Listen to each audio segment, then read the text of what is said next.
Hey, what is up everyone? Welcome back to our YouTube channel. So for today's video, I'm going to teach you how you can easily send Google Calendar invite in email.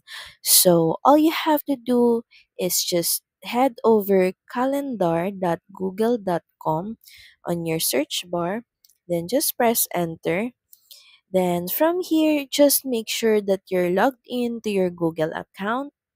Then once you're logged in, you will be redirected to this page, and all you have to do is just choose a specific event in your calendar if you already have one.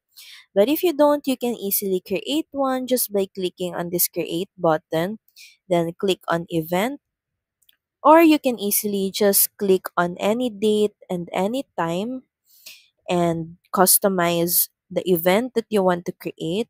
And from there, you should be able to see this add guests option on your window.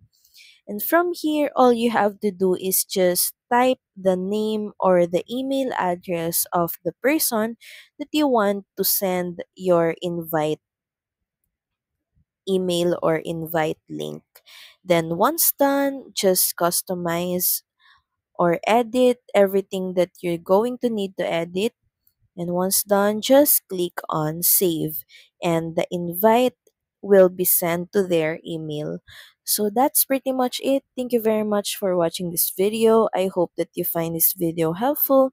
And if you do, please don't forget to like, share, and subscribe to the channel. And I will see you again on the next one. Bye!